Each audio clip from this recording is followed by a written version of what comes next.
Greetings and Happy New Year. I thought I would do a little video. I haven't done one for a while, and it's going to be one of my interesting journeys, which is really nice, and I like to share them. Hopefully a blessing. So here we are. The new year has begun, and I'm in, guess where?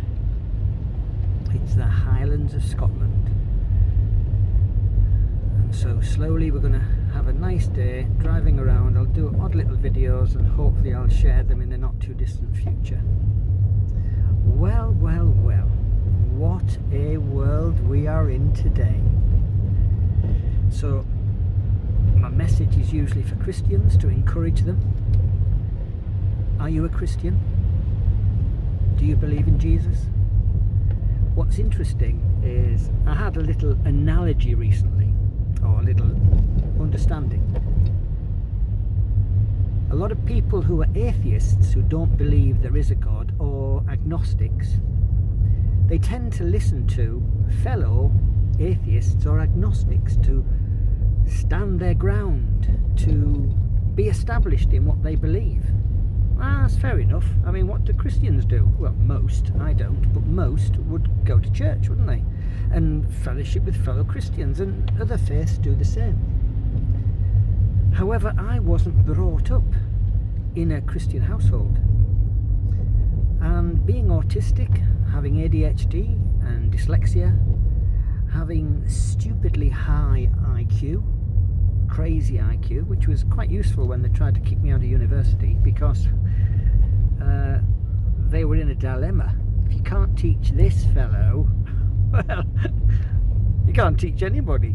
Anyway, that aside, I don't know how it started, but was it a bit of skepticism? How I became a Christian was at a teenager at college. I left school with absolutely zero qualifications. I think I had some CSEs, but they were pathetic, no use.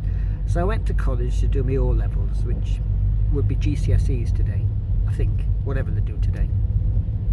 And whilst there, I had some amazing, incredible encounters, and I became a follower of Jesus because of the supernatural encounters I had, which were just dramatic. However, that aside, was pondering these people who maybe don't have those kind of encounters, and a little bit logical, which I tend to be. Would it be logical to go to the baker and say, could I have 3 lamb chops, please? Sorry for the vegetarians or vegans. When I went to school, I hadn't heard of veganism, and I recall as a young boy coming across an individual who allegedly was a vegetarian. I thought, wow, just living on vegetables, how strange. My impression was carrots, cauliflower, broccoli, whatever. How strange. So, if you are going to go to the bakers, guess what? They sell bread and cakes and biscuits and such like. If you're going to go to the butchers, they're going to sell meat. So if you actually want to know if there is a creator, which, by the way, scientifically is irrefutable, there is a creator.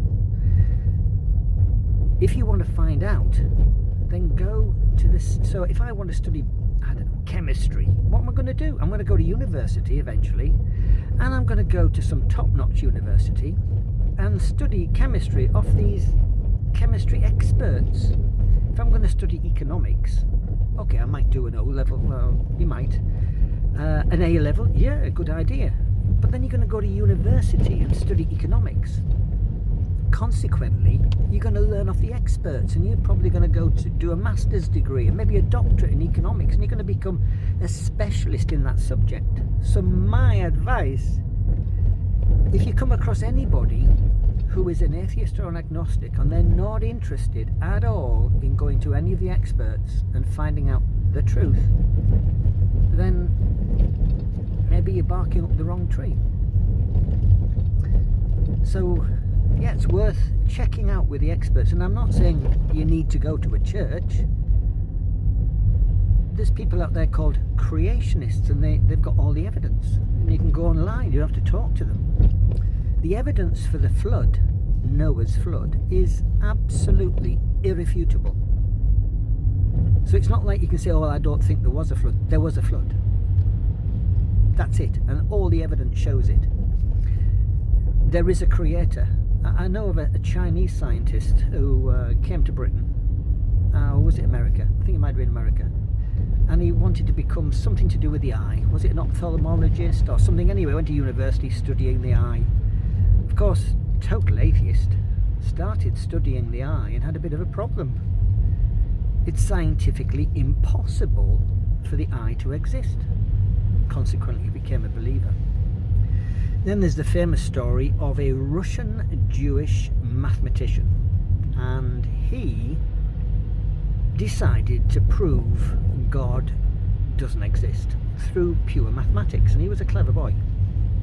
Anyway, what he did is he took the Torah and he decided to prove that it wasn't divine. Lo and behold, as he tried to tear it to pieces and work on it mathematically, he discovered that it's impossible for a human to have written the Torah. Scientifically, mathematically impossible. A human couldn't do it. And so he became a believer in God. And he got many other scientists involved trying to help him to disprove it. And he became a believer in God. So then he thought, oh, I know what I'll do. I'm going to disprove Jesus Christ is the Messiah. Because, of course, he started going to the synagogue and he found out, oh, Jesus Christ, and wanted to disprove that. Guess what? I think it was the book of John he went through, the Gospel of John. And he decided to disprove that. Lo and behold, he became a follower of Jesus. Amazing, eh? So, if you're an unbeliever, my suggestion is go to the specialists and you will discover God is real. Then you're going to say, oh, well, which one? Well, it's the Jewish one. And remember, Jesus, Yeshua, the Messiah, was a Jew. Oh dear, that people don't like that. Salvation is of the Jews, Jesus said. Yes. So, challenging. So that's my morning introduction. Here we go over the bridge. We're going over some nice little river. And we're not going to Tumnell Bridge, Kinloch Rannoch, 60 miles to the left. We're going to go to Aberfeldy. Oh, there's a big lorry coming. Oh, is he going to splash me? Yeah, look at that. Dear, oh dear. That was a bit of a beggar. Anyway, we're going now. So, we're going to go past Highland Savaris and Menzies Castle.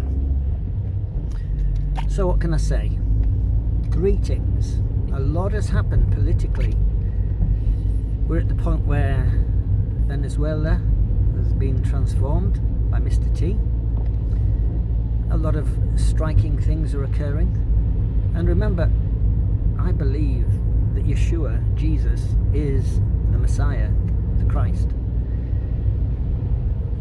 Looking from that perspective, I'm aware, I remember, okay, it's in the 70s when I became a follower of Jesus, so I'm a bit of a codger.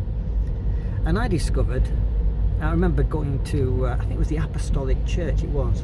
I know it was. And they told me, I've been a Christian a while, and then they said, oh, Jesus is coming back at any time and we don't know when. And I remember at the time thinking, what? He's coming back? So I was a bit shocked at that. Consequently, they're saying he came back, he'll come back at any time, and I decided, okay, I need to look at this. So I decided to read the entire Bible from Genesis to Revelation. That's all 66 books. And so I embarked upon it, and I got to the end, and though I didn't tell anybody, I thought, phew, relax, Nick. Oh, he's not coming back soon. Well, I didn't tell anybody, as I say, because they were all persuaded he could come back at any time. And okay, we're going back to the 70s, so climate change wasn't on the agenda. And the Bible actually says the climate's going to change at the time the Messiah is going to return. Now, naturally, remember, I'm autistic, I've got ADHD, I've got a crazy IQ. When they start saying, oh, climate change is to do with this particular gas that humans release on the earth and we've got to control our carbon footprint, and I do all the research and I think, well, there's another scam. Fortunately, it is a scam. Do you want to know what's happening, why it's happening? Northumberland has a university, that's Northumberland in England, and they have a lady, professor, who studies the sun. Clever lady. During the C-19 lockdown, she was able to do an awful lot of research, focused totally while she was at home, and lo and behold, found out that our trajectory over the next X number of years is gradually moving closer to the sun, not in the way where the Earth's going to be destroyed. It happens over a long period of time and has been going on for a while, and that's our trajectory, and that's going to impact climate. So it's nothing to do with human activity, because the climate change is happening on all the planets in our solar system. Yeah, interesting. And NASA knows this, but they don't want you to know, because the World Economic Forum decided many years ago, a chap called Klaus Schwab, along with his mates, decided it'd be a clever idea to use climate change and save the planet. Now, the North Atlantic Conveyor, it's not what some people call the Gulf Stream. People get confused, and we do have a Gulf Stream, but it's no one, well, okay. There is warm water that travels up from the Caribbean, and it's known as the North Atlantic Drift, and it's warm water comes across to Britain, and it affects our climate. And then we have the North Atlantic Conveyor, which really is the Gulf Stream, but it's a bit more than that. There's a conveyor. You know what a conveyor belt is, and it travels around a factory and carries goods around the factory. Well, there's this massive conveyor belt of water that travels around planet Earth, and it travels up the Atlantic to the North Atlantic, where the salty water hits the fresh melted water.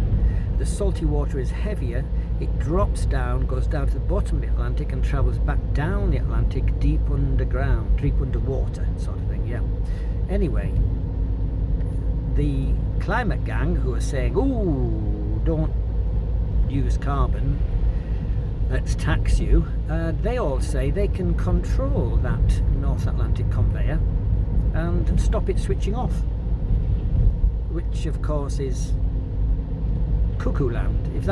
If for whatever reason that's going to switch off, there is nothing that humans can do to stop it. You just got to look into how much water is involved, and it's humanly impossible to do anything about it. So anyway, there I am, a Christian. I find out Jesus is coming back. I read the whole Bible and I discover, he's not coming back in my lifetime, because the climate of the earth has to change. Anyway, lo and behold, climate starts changing, and I look into it and I think, oh dear, but it's going to be 1,000 years. Well, lo and behold, it happens in a generation. You've got to read the whole Bible with an open eye, an open mind, and of course it's going to happen in a generation. So lo and behold, it started, and then other things started happening. So there's a number of things that have to happen in order for the Messiah to return, for the Messiah to stand up and to respond. And basically those things are happening, and they have been happening, and it's getting worse. And so my analysis is, are you, as a Christian, you need to be found worthy. Okay, you need to be found worthy. And that's, you want to understand what worthy means? Look at Matthew chapter 10. Jesus teaches all about worthy. Oh, just a quickie. If you're not, now is the time to begin reading the Gospels, Matthew, Mark, Luke and John. You say, oh, I've been a Christian for years, I read those years ago. They're for kids. No. Remember when in Genesis chapter 1 the world was created and the heavens and the animals and everything was created? How? How was it created? Well, simply God spoke. That's it. Let there be. Okay. And if you read John chapter 1, you will find the one that spoke was the Messiah, Jesus. He's the Word of God, the Logos. So John chapter 1 points out that the Logos becomes flesh and dwells among us, and he'll be called the Son of God. That's Gospel of John chapter 1. So Jesus came, and according to him, it's to finish the work his Father started. Okay. Notice, to finish. So what happened when Jesus came? So most Christians say, oh, well, he came to die on the cross and become crucified. Okay, yes, he came to die for the sins of the world. What did John the Baptist say? Behold, this is in John chapter 1, behold the Lamb of God, the sacrifice of God. You know, the Lamb, the sin sacrifice. Behold the Lamb of God that takes away the sin of the world. And that's Yeshua, the Messiah. He came to die. However, before he came to die, he had to do something. What? He had to speak. And if you read, so in John chapter 3, it's famous where Jesus and Nicodemus have a conversation. Well, Jesus talks to Nicodemus. But if you go to the end of that chapter, there's the part where John the Baptist is questioned. And he points out that the Messiah, Jesus, Yeshua, he was given words in heaven to bring to earth and speak. So first he had to speak before he died on the cross. Okay, John chapter 10, he's talking to his disciples, and those who reject them and their message, two things. You need to receive whom he sent. Matthew, Mark, Luke and John, they were sent. You need to receive whom he sent, and number two, you need to receive the message they bear, which is recorded in Matthew, Mark, Luke and John. She's got a long walk home. That's a long road she's got to walk down. She must be in that village. Wow, she looks an old lady. That's impressive. So you need to receive Jesus, who he says he is. They tell you who he is. The Son of God, the Messiah, the Son of God, the Messiah, the Anointed One, spoken of about in the Old Testament, the 39 books of the Old Testament. And he brought a message, and that's recorded. His words are in Matthew, Mark, Luke and John. And according to him, John 6:63, he says, my words, this is Jesus, my words are spirit and they are life. And I understand, according to his teachings, those words transform you. And we are required, oh, this is painful, people won't like this. We are required to do what he says. Oh, no, salvation is free. It is. It is free. Salvation is free. Jesus paid the price for our sin. We couldn't pay it. But what's the evidence that you are his follower? What is the evidence? Well, the evidence is that you do what he says. So do what he says. What do you mean? Well, my suggestion is read Matthew 5, 6 and 7. And it's complicated. Particularly look at Matthew 6 and 7. And it is complicated. You've also got Luke chapter 6. So what are the main things? So here is a thing that many Christians trip over on. Forgive. Jesus says, in the measure of forgiveness that you use, it will be measured unto you. Forgive. Well, why do we forgive? We forgive because he forgave us. That's why we forgive. We forgive because he forgave us. He paid the price for our sin. He says, judge not. In the measure of judgment you use, it will be used unto you. So what do you mean, judge not? Well, who's the judge? Who's the judge of mankind? Well, you'll find out in the Gospels it's Jesus. It's not our job to judge. Judge not. And then he says, condemn not. For in the measure of condemnation you use, it will be measured unto you. So don't condemn. So forgive, don't judge, and don't condemn. Show mercy. So it's like the evidence now. In closing, because I'm about to pull over, let me ask you, have you been baptized in water? Have you? I'm on about Christians. Because baptism in water, it's basically, in the Old Testament, Abraham was circumcised, but in the New Testament, it becomes baptism. Jesus was baptized, and we're to be baptized. And it's obedience to what Jesus says.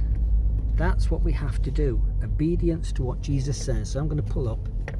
If you haven't been baptized, be baptized. And I'll probably look at a video shortly and explain about it. But other than that, Happy New Year and Shalom.